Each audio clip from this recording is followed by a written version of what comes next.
Assalamualaikum warahmatullahi wabarakatuh. Alhamdulillahirabbil alamin wassalatu wassalamu ala Rasulillah wa ala alihi wa sahbihi wa mawalah, amma ba'du. Sahabat beriman yang dimuliakan Allah, pada kesempatan yang berbahagia ini kembali saya mengajak sahabatku semua untuk mendengarkan tausiah atau ceramah dari guru kita almarhum Kiai Haji Zainuddin MZ. Tentunya banyak hikmah dan manfaat yang bisa kita petik. Seperti apa isi tausiah dari guru kita? Mari langsung kita simak bersama isi tausiahnya. Maka munafik orang yang punya dua muka. Munafik ini kan musuh dalam selimut. Di belakang kita dia caci maki kita. Maka demikian rupa watak orang munafik Allah benci betul. Orang-orang munafik di dasar jurang neraka yang paling bawah, keraknya neraka, yang merusak akhlak kepada Allah. Sebab munafik sangat berbahaya, membahayakan umat, membahayakan agama. Di depan kita mereka ngaku pura-pura menyembah batu, menyembah patung, menyembah berhala yang mereka buat sesuai dengan kekayaannya masing-masing. 360 berhala di sekeliling Ka'bah merupakan bukti nyata dari sesembahan mereka. Yang kaya membuat berhala dari emas lalu disembah. Yang setengah kaya bikin patung dari perak lalu disembah. Yang hampir miskin bikin Tuhan dari kayu lalu disembah. Yang miskin benar tepung terigu diadonin lalu dibentuk seperti wujud seseorang, kemudian disembah. Dan apabila selesai nyembah, perutnya terasa lapar, Tuhannya habis dipretelin. Sepanjang sejarah kemanusiaan cuma masyarakat jahiliyah saja yang sampai makan Tuhan.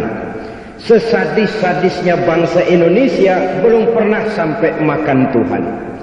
Maka menghadapi manusia seperti ini, yang pertama dilaksanakan oleh Rasul memperbaiki akhlak mereka kepada Allah, menanamkan la ilaha illallah, bahwa tidak ada Tuhan yang perlu disembah selain daripada Allah subhanahu wa ta'ala.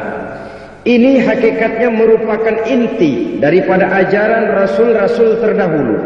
Kenapa? Seluruh Rasul bersumber dari satu sumber yang sama, yaitu dari Allah subhanahu wa ta'ala. Maka prinsip ajaran ketuhanan yang mereka bawa tentu saja sama. Nabi Adam mengajarkan la ilaha illallah, Nabi Nuh mengajarkan la ilaha illallah, cuma tentu sambungannya Nuh Rasulullah. Nabi Ibrahim mengajarkan la ilaha illallah, Ibrahim Rasulullah. Nabi Musa mengajarkan la ilaha illallah, Musa Rasulullah. Bahkan Nabi Isa mengajarkan la ilaha illallah, Isa Rasulullah. Dan Nabi Muhammad mengajarkan la ilaha illallah, Muhammadur Rasulullah. Akhlak manusia kepada Allah dengan menanamkan tauhid.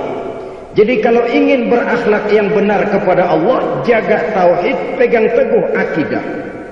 Saudara-saudara kaum muslimin rahimakumullah, lawan daripada tauhid adalah kufur. Kufur bisa dua, bisa kufur iman, bisa kufur nikmat. Kufur itu sifatnya, kafir itu orangnya. Ada orang kufur iman, dan ini merusak akhlak kepada Allah subhanahu wa ta'ala. Kufur iman itu kadang-kadang bentuknya syirik, orangnya disebut musyrik. Kufur iman itu kadang-kadang bentuknya nifaq, orangnya disebut munafik. Kufur iman itu kadang-kadang bentuknya riddah, orangnya disebut murtad. Ini merupakan jenis daripada kufur-kufur iman dan tergelincirnya manusia daripada akhlak kepada Allah subhanahu wa ta'ala. Benar, di zaman sekarang kita tidak menyembah berhala. Memang di zaman sekarang kita tidak menyembah patung.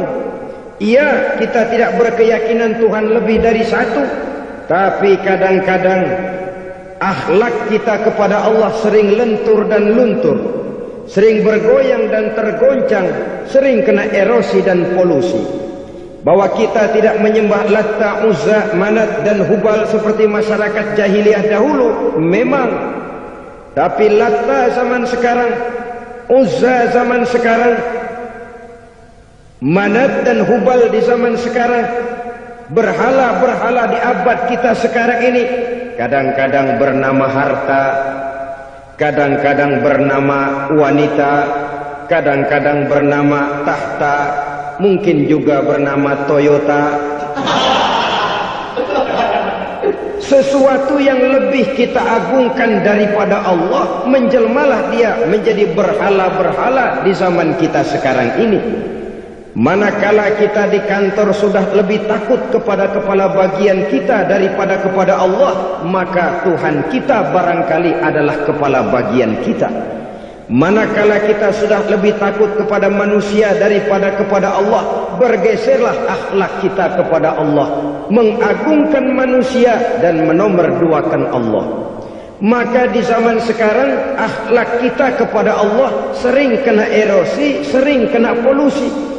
Mungkin karena sulitnya lapangan kerja, tingginya tensi ekonomi, persaingan hidup yang makin tajam, sulitnya mencari lapangan kerja, orang kadang-kadang nekat, sedikit pertimbangan picik, pandangan, mudah melakukan potong kompas, sehingga terjadilah perbuatan-perbuatan yang memelencengkan akhlak kita kepada Allah Subhanahu wa ta'ala.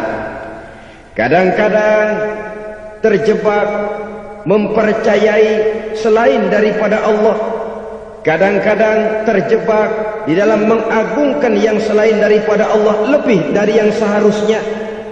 Terkenalah akhlak kita kepada Allah jaringan-jaringan erosi dan polusi.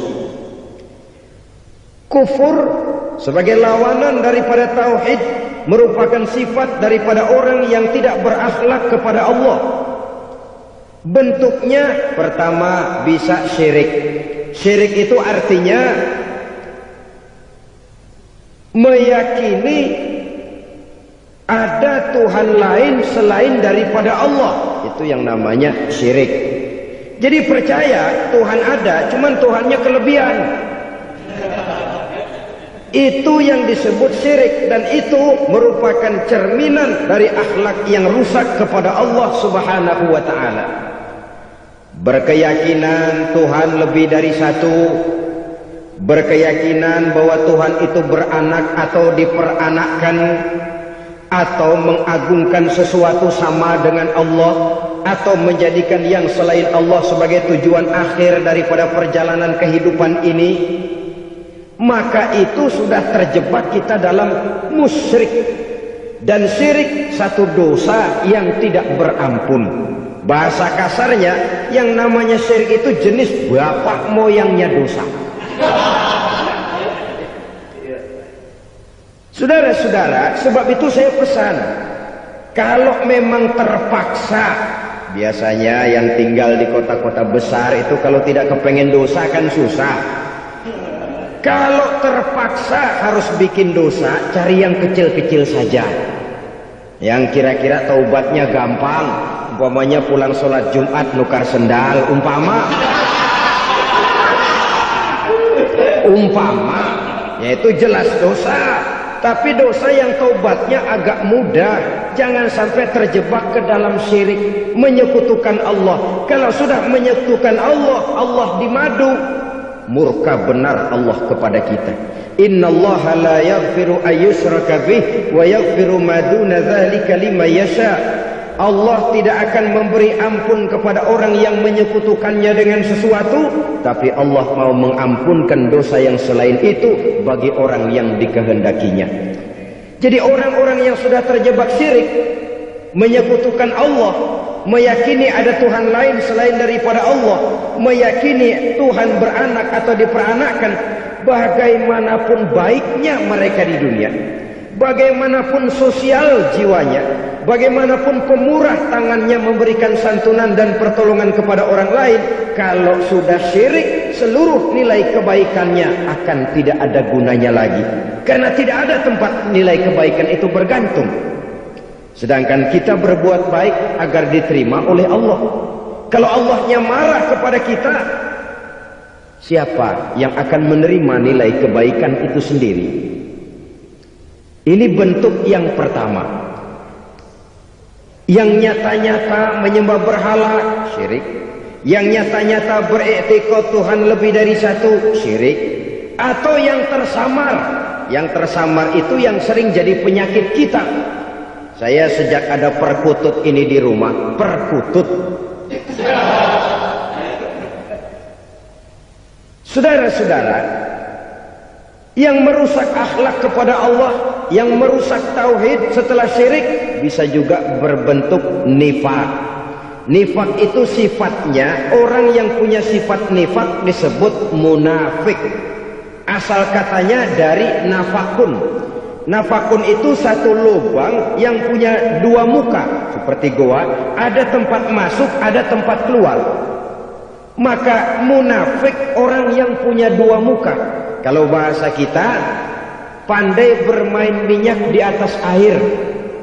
Manis jika berhadapan, balik belakang lain bicara. Sehingga apa yang dinamakan nifak, kata Imam Ali Al-Jurjani dalam kitab ta'rifatnya, izharul imanu bil lisan wa kitmanul kufri bil qalbi. Menyatakan, menampakkan iman dengan lidahnya, tapi menyembunyikan kekafiran dalam hatinya. Dengan kata lain, lidahnya mah iman, hatinya mah kafir. Padahal hati itu yang dilihat, padahal hati itu yang dinilai. Kenapa lidahnya mengaku iman? Ya mungkin karena kepepet, mungkin karena kepentingan, mungkin karena ingin mencari kelemahan orang, lalu dia pura-pura beriman. Tapi sesungguhnya hatinya kufur. Ini merupakan penyakit munafik. Dan terus terang, menghadapi orang munafik jauh lebih berat daripada menghadapi orang kafir. Kenapa? Munafik ini kan musuh dalam selimut. Mau dibilang musuh nyata-nyata, apalagi di zaman Rasul ya, ketika periode Madinah, berat sekali menghadapi orang munafik. Mau dibilang kafir, kalau ketemu assalamualaikumnya medok juga. Mau dibilang mukmin, di belakang ngegerundel, nyari-nyari penyakit, nyari-nyari lantaran, mencari-cari gara-gara. Kalau kafir jelas kafirnya, kalau musyrik jelas musyriknya. Tapi munafik, di depan kita dia mengaku beriman, di belakang kita dia caci maki kita. Maka demikian rupa watak orang munafik Allah benci betul. Sampai dalam Quran orang munafik itu divonis innal munafiqin bidarkil asfal minan nar. Orang-orang munafik di dasar jurang neraka yang paling bawah, keraknya neraka. Saudara-saudara kaum muslimin rahimakumullah, sebab munafik sangat berbahaya, membahayakan umat, membahayakan agama. Di depan kita mereka ngaku pura-pura beriman, kalau pidato luar biasa memuji agama setinggi langit, menampakkan seolah-olah dia orang yang dekat dengan agama. Para saudara, agama penting, agama mutlak. Tapi yang ngomong begitu agamanya apa? Remeng-remeng. Cuma sekedar lipstick, cuma sekedar dekorasi, cuma sekedar kamuflase, buat ngibuli orang lain. Dia mengaku beragama, mengatakan agama mutlak, menganggap agama penting, seolah-olah memperhatikan benar tentang tatanan kehidupan beragama, tapi sebenarnya di hatinya tidak lebih berkecamuk penyakit-penyakit kufur. Maka sifat munafik ini termasuk menodai tauhid, artinya merusak akhlak kita kepada Allah Subhanahu wa ta'ala. Sifat yang ketiga yang juga merusak akhlak kita kepada Allah dinamakan riddah. Riddah itu sifatnya, orang yang punya sifat riddah disebut murtad. murtad keluar dari Islam. Keluar dari Islam tentu tadinya di dalam Islam. Oleh satu perbuatan dia bisa menjadi murtad. Misalnya tadinya dia iman benar kepada Allah, tapi melarat. Kadang-kadang sehari masak, 3 hari libur. Akhirnya oleh kesulitan ekonomi dia tidak kuat. Ada yang menawarkan kebaikan, dibawain supermi, dibawain obat-obatan, diberikan beras. Goyah imannya. Keluar dia dari Islam, ikut agama orang yang memberikan pertolongan kepadanya, memilih kesenangan sebentar dengan mengorbankan kebahagiaan yang kekal. Maka orang semacam itu riddah sifatnya, murtad orangnya, keluar dari Islam. Dan yang menyebabkan kita murtad bukan cuma orang nyata-nyata memproklamirkan diri keluar dari Islam tapi lalu mengikuti agama orang lain. Bukan cuma itu. Mengakui ada Rasul lagi sesudah Nabi Muhammad bisa menyebabkan kita murtad. Mengingkari nikmat Allah bisa menyebabkan kita murtad. Meyakini semua agama benar bisa menyebabkan orang menjadi murtad. Meragukan kesempurnaan dan kelengkapan Al-Quran bisa menyebabkan orang jadi murtad. Mengingkari sunnah bisa menyebabkan orang menjadi murtad. Banyak hal-hal yang bisa mendatangkan penyakit riddah dan membuat pelakunya menjadi murtad. Dan ini menodai akhlak kita kepada Allah Subhanahu wa ta'ala. Itu tadi kufur iman, saudara-saudara. Nyata-nyata mengingkari Allah, baik dalam bentuk syirik, nifak ataupun riddah. Kufur yang kedua dinamakan kufur nikmat. Apa itu kufur nikmat? Sitru nikmatil mun'im au ya'malu fi mukhalafatil mun'im. Menutup-nutup nikmat Allah atau melakukan perbuatan yang menentang, bertentangan dengan kehendak yang memberikan nikmat. Jadi kufur nikmat pertama, nutup-nutupin Tuhan. Tuhan jalingin. Duit lu banyak amat, dari mana? Gua kerja. Lalu kerjanya nomor 1. Orang yang berakhlak kepada Allah, dia akan menjawab, kamu uangnya kok banyak, dari mana? Rizki dari Allah. Caranya, saya kerja. Kerja itu cara, rizki itu dari Allah datangnya. Bukankah di zaman sekarang kita sering terpeleset? Ini merupakan cerminan dari rapuhnya akhlak kita kepada Allah Subhanahu wa ta'ala. Karena usaha saya memang, karena saya peras keringat banting tulang, tentu. Tapi sadarkah kita bahwa sepanjang yang bisa kita lakukan cuma berusaha, peras keringat banting tulang?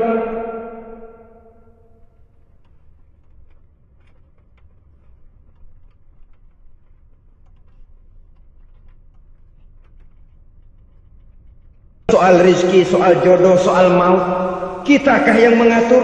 Kitakah yang menentukan? Subhanallah. Manusia sungguh tidak berdaya menghadapi 3 hal paling pokok ini. Rezeki, kita cuma bekerja. Kitakah yang menentukan? Tidak. Kita berusaha saja, rezeki belum pasti dapat. Apalagi kalau kita tidak berusaha. Jangan terjebak dalam fatalisme. Belum perang udah nyerah. Emang dasar rezeki datangnya dari Tuhan, gak usah kerja, dan ntar juga kalau dia datang. Dari mana datangnya? Kerja saja belum tentu dapat rezeki, apalagi kalau tidak kerja. Yang jelas usaha perlu kepastian, itu urusan Allah. Ini akhlak kepada Allah Subhanahu wa ta'ala. Jodoh juga begitu. Kita berusaha, kita berupaya, Allah menghendaki lain jadinya. Maut juga begitu. Siapa sih yang pengen ngadepi maut? Siapa sih yang pengen mati? Siapa sih yang pengen ketemu malaikat Israel? Tidak seorang pun kalau ditanya, kecuali mereka yang putus asa ya. Kalau otaknya masih normal, mau mati mesti belakangan dulu dari dikit. Tapi yang satu itu, saudara, kalau dia sudah datang, tenaga mana yang bisa menolak? Kalau dia sudah berkunjung, kekuatan mana yang bisa menghindar? Kalau dia sudah ingin bertemu, kemana kita bisa melarikan diri? Manusia sepanjang yang dia lakukan hanya berusaha, tapi kepastian, ketentuan dari Allah Subhanahu wa ta'ala. Orang yang kufur nikmat, nutupin Allah. Dia merasa rezekinya adalah mutlak peras keringatnya, seolah-olah Allah nggak punya peranan apa-apa di situ. Oh, ini kan saya bisa rumah begini karena saya kerja keras. Oh, ini mobil saya begini saya kerja keras. Peras keringat, banting tulang, keras.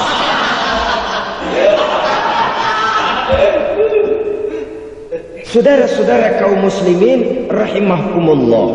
Jadi menutupi Allah. Akibatnya nanti kalau dia berhasil, Allah ketutupan. Kalau dia gagal, orang lain dicaci maki, dicari kambing hitam. Yang kambing hitam kan mahal. Karena orang sering cari-cari kambing hitam. Jarang orang mau jujur kalau bertemu kesulitan lalu mencari sebab pada dirinya sendiri. Yang paling enak ya nyalain orang. Lo begitu. Orang lain yang paling enak kita salahin. Au ya'malu fi mukhalafatil mun'im, atau dia melakukan sesuatu yang tidak sesuai dengan kehendak yang memberikannya nikmat. Diberikan kita tangan, mulut sih nggak berhenti. Terima kasih Tuhan, alhamdulillah saya dikasih tangan. Cuma nih tangan enteng mak nabokin orang mulu. Itu sudah mukhalafatul mun'im, bertentangan dengan kehendak yang memberikan nikmat. Diberikan harta, mulutnya mah basah. Terima kasih Tuhan, alhamdulillah dikasih harta. Tapi pelitnya minta ampun. Kikir, koret, medit. Ini juga termasuk kufur nikmat, mempergunakan suatu nikmat bertentangan dengan kehendak daripada yang memberikan nikmat itu sendiri. Saudara-saudara kaum muslimin rahimakumullah. Oleh karenanya kufur iman memang lebih bahaya daripada kufur nikmat. Tapi jangan lupa, kufur nikmat bisa menyeret orang kepada kufur iman. Nah kalau Allah udah dialingin, Tuhan sudah dinomor duain, lama-lama kenapa dia tidak mendewakan dirinya sendiri? Mendewakan pangkatnya, mendewa-dewakan otaknya, mendewa-dewakan kemampuannya. Pada awalnya dia memang cuma kufur nikmat, tapi lambat laun kalau ini tidak diobati secara pasti orang akan mengarah kepada kufur iman. Bisa berbentuk syirik, bisa berbentuk nifak, bisa berbentuk riddah. Saudara-saudara, oleh karena itu menjaga akhlak kepada Allah mutlak penting. Sebab apa? Kita tidak berakhlak kepada manusia saja, kita dikucilkan dari pergaulan. Kalau kita tidak berakhlak kepada Allah, dikucilkan oleh Allah. Hadis qudsi menyatakan, man lam yashkur ala na'mai wa lam yasbir ala balai falyakhruj min tahtis samai falyatlub rabban siwaya. Kata Allah, siapa orang yang tidak mau bersyukur terhadap nikmat yang aku berikan kepadanya dan tidak mau sabar terhadap ujian yang aku berikan kepadanya, falyakhruj min tahtis samai, persilahkan saja keluar dari kolong langitku, waliyatlub rabban siwaya, tolong cari Tuhan lain selain daripada aku. Murka Allah, diusir, cuman gak kedengeran aja. Siapa yang tidak mau syukur terhadap nikmatku, siapa yang tidak mau sabar terhadap ujian yang aku berikan kepadanya, persilahkan keluar dari kolong langitku ini, cari Tuhan lain selain aku. Nah, langit Tuhan yang punya, Tuhan kita lawan, diusir dari kolong langit, mau pindah ke kolong mana?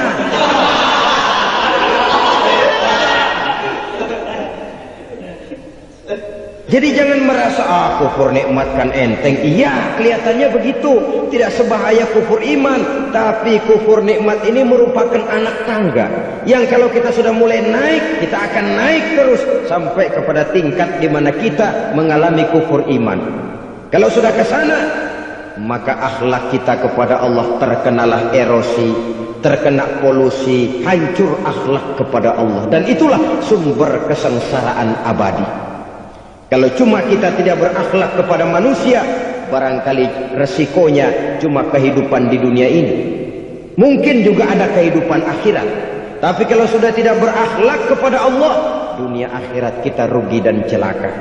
Maka pada kesempatan ini saya mengajak, marilah jaga baik-baik akhlak kita kepada Allah. Satu kali kita bertauhid, sampai mati kita bertauhid. Satu kali la ilaha illallah, jangan tergelincir lagi kita keluar daripada kalimat itu. Satu kali kita bertuhankan Allah, jangan bertuhan yang lain selain daripada Allah. Jangan sekutukan Allah, jangan samakan Allah dengan sesuatu, jangan mengangkat yang lain sama agungnya dengan Allah. Sebab dengan demikian kita seolah-olah sudah mengotori akhlak kita kepada Allah Subhanahu wa ta'ala. Saudara hadirin yang saya hormati, jadi oleh karenanya akhlak kita kepada Allah merupakan basis daripada kehidupan beragama. Kalau itu sudah mulai rapuh, mulai terkena erosi dan polusi, mulai rusak, dikhawatirkan nanti nilai ibadah kita kepada Allah juga akan turut ambruk karenanya. Saudara-saudara kaum muslimin rahimakumullah, tugas yang kedua, memperbaiki akhlak manusia kepada sesama manusia. Kita tahu Islam sesuai dengan namanya adalah agama damai. Maka akhlak manusia kepada sesama manusia menempati porsi yang penting dalam kehidupan beragama. Bagaimana seorang muslim bergaul, bertata krama terhadap sesama manusia. Mari kita lihat lebih jauh persoalannya.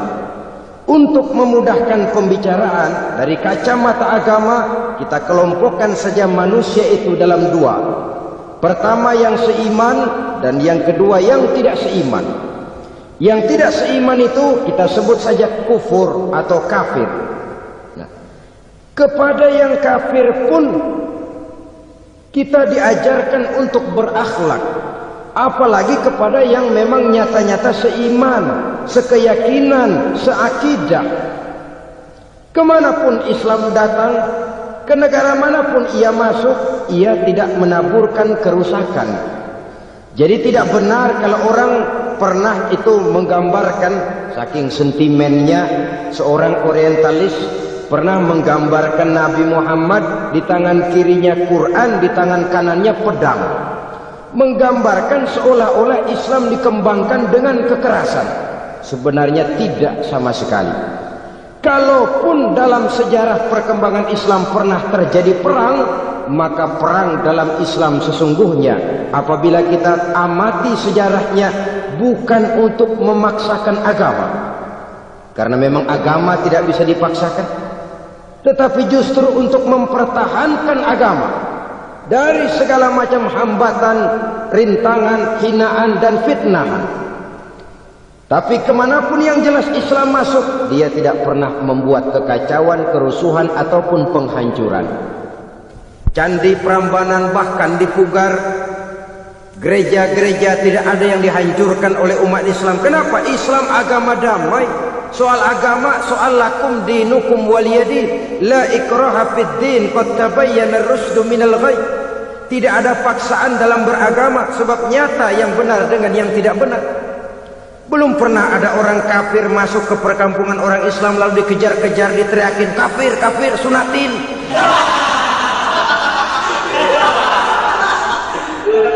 Belum pernah. Kenapa? Islam menghormati orang lain agama. Nah, yang kafir ini macam-macam, saudara. Ada kafir harbi. Nah, ini kafir kerok. Ini kafir yang nyata-nyata memproklamirkan permusuhan kepada umat Islam.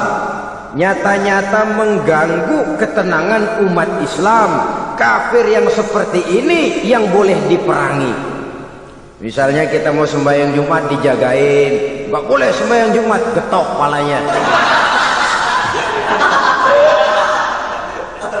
Kafir harbi artinya tantangan perang datang dari mereka, bukan kita yang mulai, mereka yang buka front. Prinsipnya umat Islam tidak boleh mencari-cari musuh, tapi pun tidak boleh lari kalau ketemu musuh. Musuh jangan dicari, ketemu jangan lari. Karena itu kesan seolah-olah umat Islam ini teroris, umat Islam ini destroyer, umat Islam ini sering menimbulkan keonaran, kerusakan. Sungguh satu fitnahan yang sangat keji. Umat Islam adalah umat yang cinta damai. Islam di masa perkembangannya masuki Eropa melalui Selat Gibraltar, Jabal Tariq, memasuki Spanyol. Islam tidak pernah meruntuhkan gereja. Islam tidak pernah membunuh orang-orang Nasrani. Bahkan Islam mewariskan peradaban dan kebudayaan yang begitu tinggi nilainya di bidang ilmu pengetahuan.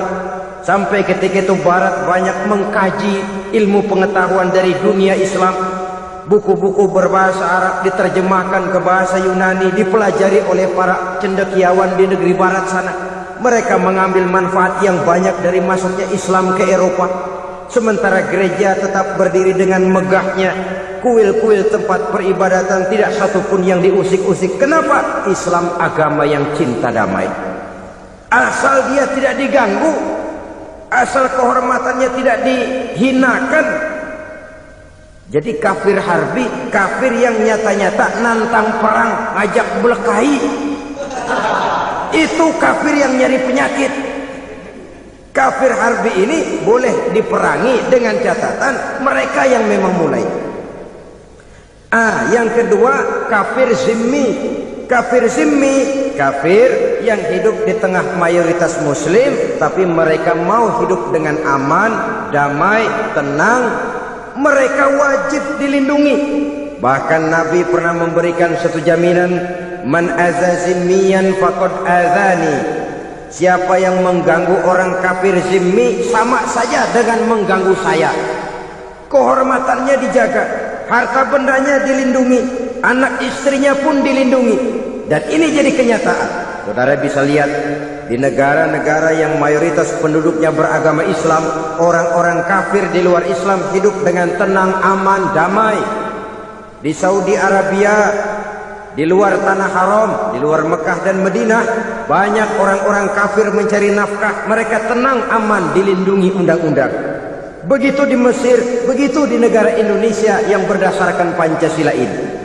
Kehidupan beragama menimbulkan gairah, rukun, tenang, aman, damai, sepanjang tidak saling ganggu, tidak saling usik, menghargai orang yang sudah beragama, tidak menjadikan penganut suatu agama sebagai sasaran dari dakwah agama lainnya. Saudara-saudara kaum muslimin rahimakumullah. Jadi memang oleh Al-Quran kita dianjurkan asyidda 'alal kuffar ruhama bainahum. Tegas kepada orang kafir, kasih sayang kepada sesama muslim. Tapi tegas bukanlah berarti marah-marahan, bukan berarti musuh-musuhan, bukan ngajaki perang. Tegas dalam arti punya garis tentang kehidupan beragama, lakum dinukum waliyadin. Soal kehidupan sosial, mari kerjasama.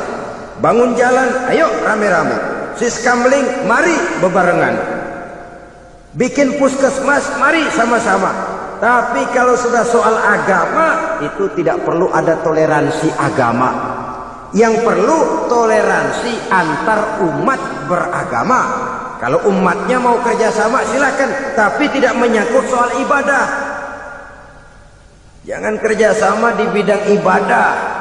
Itu kerjasama yang salah pasang, saudara-saudara. Sehingga dengan demikian toleransi adalah menyangkut kehidupan antar umat beragama.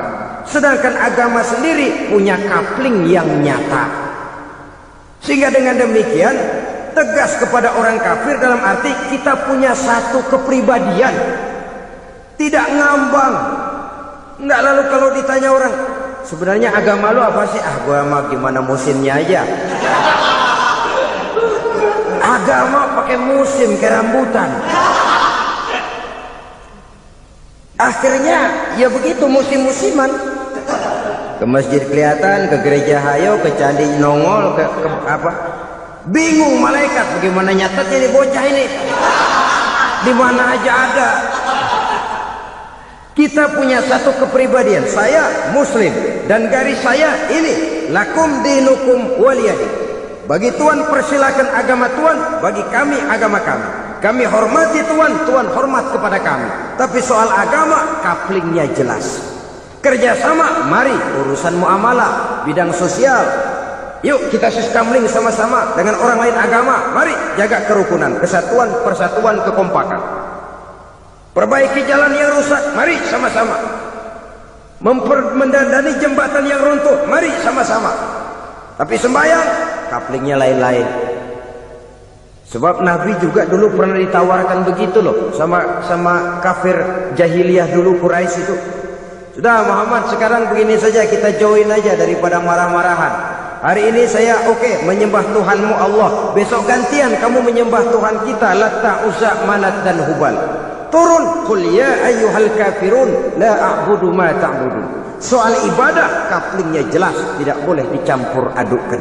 Sebab kalau tidak, kita akan mulai kehilangan identitas diri. Dan disitulah krisis kehidupan keyakinan beragama dimulai. Dari krisis identitas. Hujan gede kan mulainya gerimis dulu. Di mana-mana ya gerimis dulu.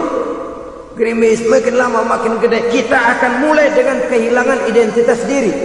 Dari sana nanti kita malu mengakui keislaman kita.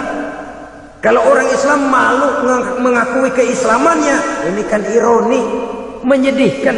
Ngakui Islamnya saja malu, menonjolkan keislamannya malu, tidak ada rasa bangga beragama. Padahal ini modal dasar. Hanyalah dengan rasa bangga beragama kita lalu konsekuen. Bangga yang tidak konsekuen, wah pokoknya kan gua kan Islam, agamanya yang paling benar. Tapi hidupnya sendiri jauh dari tuntunan Islam. Itu bangga yang tidak beralasan, bangga yang tidak perlu dibanggakan sebenarnya. Kebanggaan yang membuat kita konsekuen dan dekat dengan kehidupan beragama. Jadi dengan demikian saudara-saudara, kepada non-muslim kita juga harus berakhlak. Bukankah ini sudah dicontohkan oleh Rasul? Bagaimana beliau disambiti orang di Taif, yang menyambiti malah didoakan. Bagaimana Suraqah mau membunuh beliau, malah Suraqah didoakan. Bagaimana Abu Jahal dan Abu Lahab saking mangkalnya. Ini Abu Jahal pernah gali lubang di kamarnya sendiri, di depan tempat tidurnya. Setelah dia gali lubang, ditutupin pakai keraras korma. Lalu dia tarik selimut, belagak meriang. Dia pesan pesuruhnya, bilangin Muhammad encangnya meriang. Pamannya sakit, minta ditengokin. Nabi dengan segala husnuzonnya berangkat nengokin. Abu Jahal dari balik selimut ngintip. Itu dia Muhammad, itu dia tuh. Dia tuh masuk dan dia masuk. Mulai dia jalan, senang Abu Jahal. Terus. Begitu ke pelosok masuk ke lubang, gua pendem terus dah. Emang niatnya mau mencelakakan Nabi. Sudah tinggal beberapa langkah lagi Nabi akan berjalan ke arah lubang itu. Malaikat Jibril ngasih tahu, Muhammad, Abu Jahal pamanmu cuma pura-pura sakit. Di depan tempat tidur itu ada lubang sudah dia gali untuk menjerumuskan kamu. Sudah balik pulang. Balik badan Nabi. Sudah hampir mau melangkah, kakinya malah muter pulang. Abu Jahal yang lihat Nabi sudah hampir jatuh nggak jadi, balik pulang. Lupa kalau lagi sakit. Udah Muhammad buruan sini. Ke pintu dia kejar. Dia lupa sama lubang yang dia gali. Begitu dia kejar, dia yang ke pelosok masuk ke dalamnya. Sejak saat itu ada pepatah, man hafara hufratan waqa'a fiha. Siapa yang suka menggali lubang, dia sendiri bakal terpelosok ke dalamnya. Jatuh dia ke lubang yang dia gali. Padahal ya paling banter 2 atau 3 meter paling dalam. Dari dalam lubang itu dia teriak-teriak, Muhammad, tolongin, pamanmu kecebur. Kasih tahu Muhammad, kasih tahu. Datang lagi lah pesuruhnya, Muhammad, pamanmu Abu Jahal kecebur, minta tolong diangkatin. Sudah diulur tambang, habis sambung lagi, nggak bisa sampai. Masa iya, cuma kamu yang bisa nolong. Apa yang dilakukan Nabi? Balik mau nolongin. Akhlak. Kita kalau ada orang gali lubang buat nyeburin kita, dia sendiri yang kecebur. Borok gua kagak alamin loh. Mati sekalian dah. Nabi mah enggak, balik nolongin tuh Abu Jahal. Kenapa paman? Kecebur. Iya Muhammad, tolong, tambang udah diulur-ulur, sambung-sambung nggak sampai. Aduh kasihan paman nih, pegang tangan saya. Nabi cuma ulurin tangan, nyampe dipegang oleh Abu Jahal. Diangkat ke atas. Nyampe atas, apa kata Abu Jahal? Tambang bergulung-gulung nggak nyampe, kamu cuma pakai tangan doang kok bisa Muhammad, hebat banget sihirmu. Mukjizat dia bilang sihir, udah ditulungin nyelak lagi, kan yang enak kita injak palanya. Orang dulu bilang wah katanya nolongin anjing kejepit. Udah selesai ditulungin malah yang nolong digigit. Saudara hadirin yang saya hormati, kepada orang-orang kafir kita harus berakhlak, menghormati mereka, tidak memaksakan satu keyakinan dalam batas-batas yang ditolerir oleh agama, yaitu pada masalah-masalah sosial dan muamalah. Itu kepada non-muslim. Subhanallah, apa yang sudah disampaikan oleh guru kita almarhum Kiai Haji Zainuddin MZ sangat luar biasa. Sahabat beriman yang dirahmati Allah, tetaplah di channel ini karena ceramah ini belum selesai. Mari kita lanjutkan kembali. Apalagi kepada sesama muslim, baik akhlak kepada orang tua, akhlak kepada guru, akhlak kepada jiran atau tetangga, itu semua termasuk dalam akhlak kepada sesama manusia. Akhlak kita kepada orang tua, kadang-kadang kita orang timur ini ketularan orang barat. Engkongnya dianggap CS. Salaman main kedet aja halokong. Engkongnya bahalo di bengong. Saudara-saudara kaum muslimin rahimakumullah, akhlak yang tua kepada yang muda, akhlak yang muda kepada yang tua, kepada jiran dan tetangga, kepada sanak famili dan handai tolan, pendeknya kepada sesama muslim. Tetangga ada haknya, ada hak tetangga yang kalau kita berakhlak itu harus dipenuhi. Contoh kecil, kalau saya beli radio,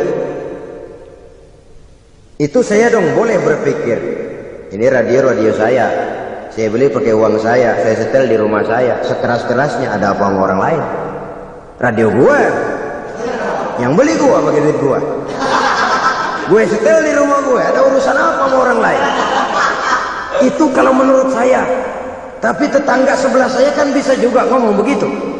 Mata gue, yang ngantuk gue tidur di rumah gue, kenapa suara radio lu masuk kemari? Ketika itulah lalu kebebasan saya nyetel radio dibatasi oleh kebebasan tetangga saya yang mau tidur. Ini sudah akhlak namanya. Umpamanya lagi ada Nabi ajarkan, iza tobakhta maraqatan fa'akthir ma'aha wa ta'ahad jiranaka. Kalau kamu masak sayur, banyakin kuahnya, bagiin tetangga kamu. Bukan bagiannya itu yang jadi soal, tapi akhlak kepada tetangga.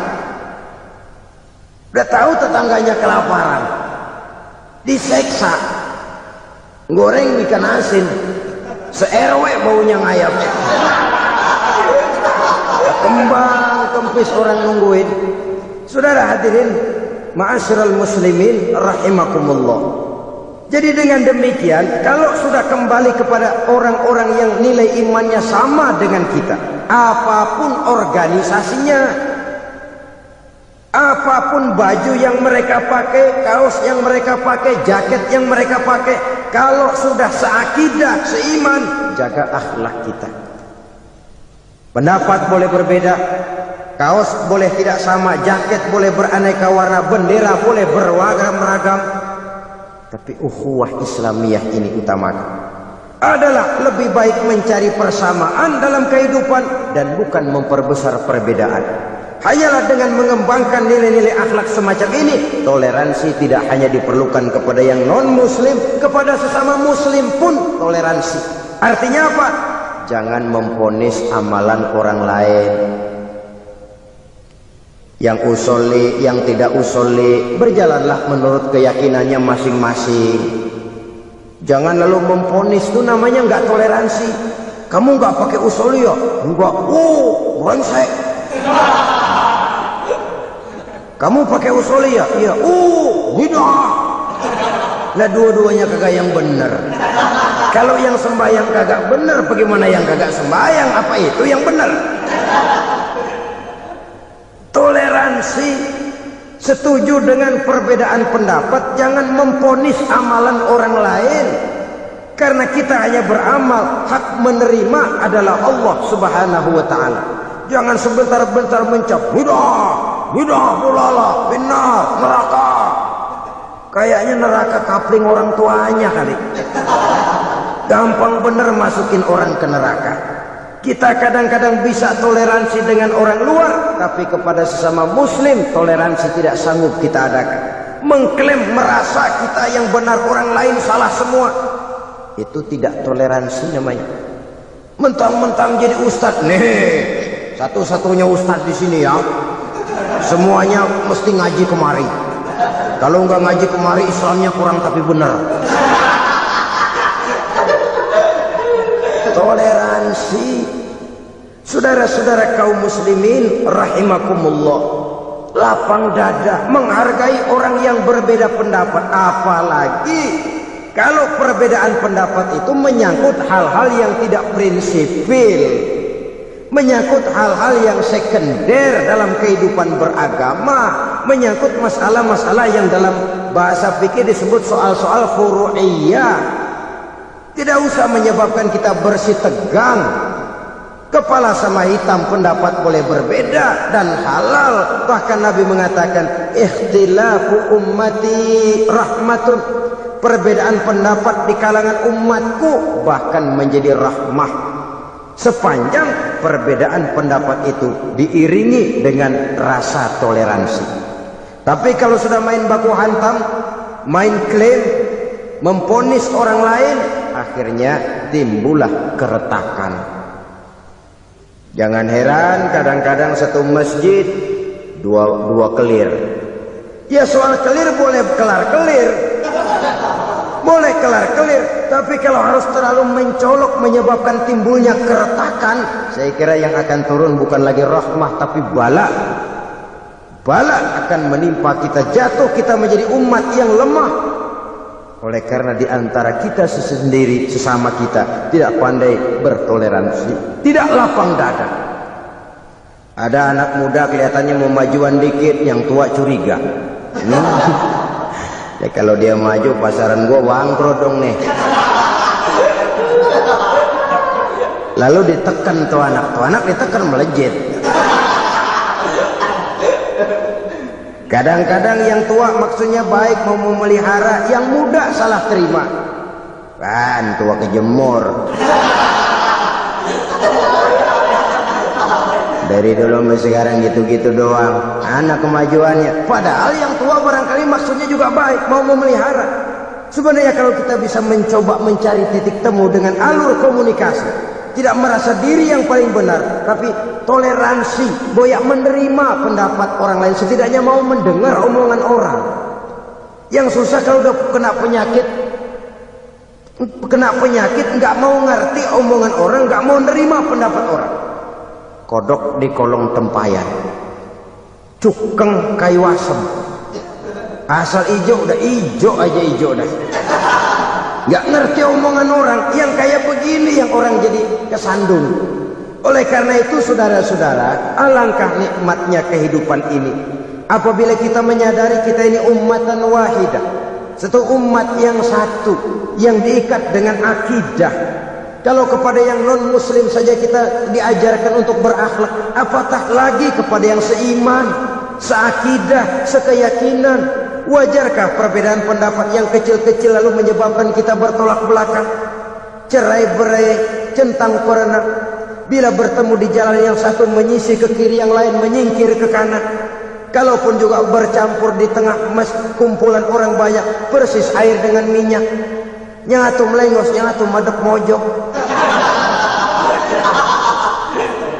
Orang lain senyum, dia mau pada manyun.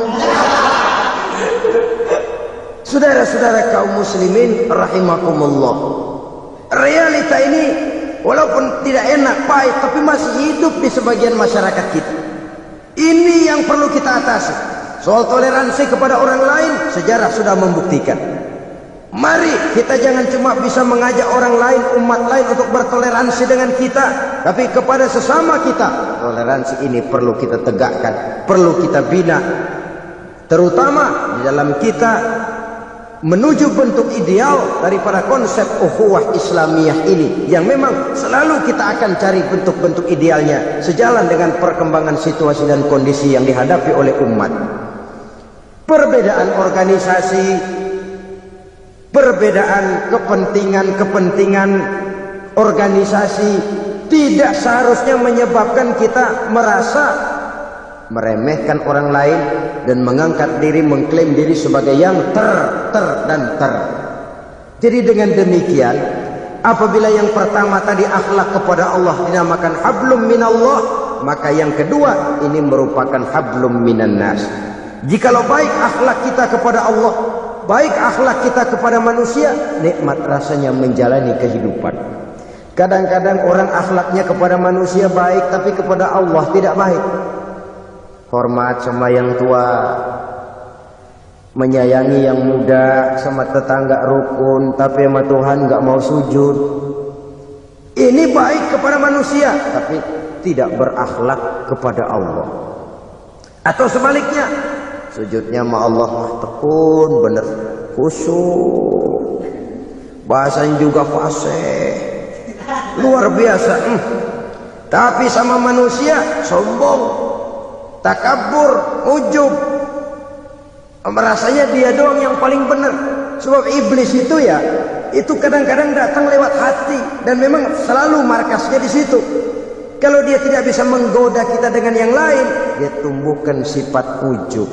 Dia bisikin, wah, memang di kampung ini yang paling banyak ibadahnya ente. Yang lain mana, lihat tuh kerocok semua.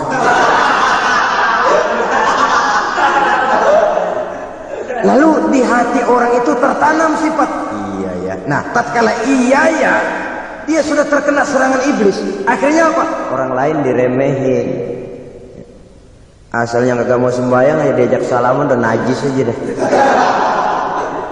Ketemu juga mukanya ditekuk 4. Akhirnya bukan ngajak, malah ngenyek, ngina. Lah orang dihina makin jauh, makin tidak tersentuh. Bukan cara itu yang diajarkan oleh Rasul. Bahwa orang tidak mau sholat, tugas kita mengajak. Soal dia tidak sholat, itu dosa dia kepada Allah. Saudara-saudara kaum muslimin, ujub disuntikkan oleh iblis ke dalam hati kita.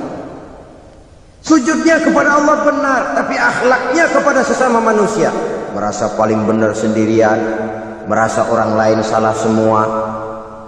Pokoknya kalau di luar lingkungannya udah kagak bener aja udah bahaya. Saudara-saudara, ini juga penyakit yang disuntikkan oleh iblis. Sebab iblis itu tipu dayanya luar biasa, strateginya lihai.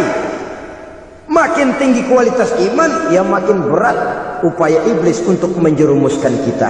Karenanya saya mengajak, marilah kita bertoleransi, baik kepada non-muslim, lebih-lebih lagi kepada sesama muslim yang kebetulan berbeda baju, berbeda kaos, berbeda organisasi, lain bendera yang dibawanya. Tapi toleransi mari kita canangkan. Kita terikat oleh ukhuwah Islamiyah. 2. Yang ketiga, akhlak manusia kepada makhluk Allah lainnya di luar manusia.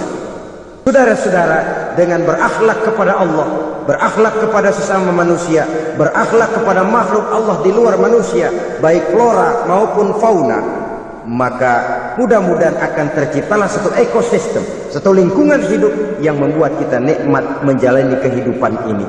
Inilah saja yang kita bicarakan pada pertemuan kali ini. Marilah kita membina nilai-nilai akhlak walaupun berat tantangannya. Sungguh lebih baik rakyat rendah yang berakhlak tinggi daripada pejabat tinggi yang berakhlak rendah. Karena nilai manusia pada akhirnya ditentukan oleh akhlaknya itu. Usikum wa nafsi bitaqwallah. Wassalamualaikum warahmatullahi wabarakatuh. Alhamdulillah, itulah tadi tausiah penuh hikmah, penuh makna yang disampaikan oleh guru kita almarhum Kiai Haji Zainuddin MZ.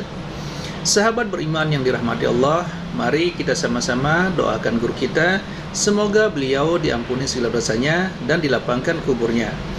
Dan buat sahabatku semua yang sudah menonton video ini sampai selesai, saya ucapkan terima kasih banyak. Semoga Allah Subhanahu wa Ta'ala senantiasa selalu melimpahkan rahmat dan karunia-Nya kepada sahabatku semua. Semoga dimudahkan segala urusannya dan dilancarkan rezekinya. Amin ya Rabbal Alamin. Baiklah sahabatku semua, untuk hari ini cukup sampai di sini dulu. Sampai bertemu lagi di kajian berikutnya.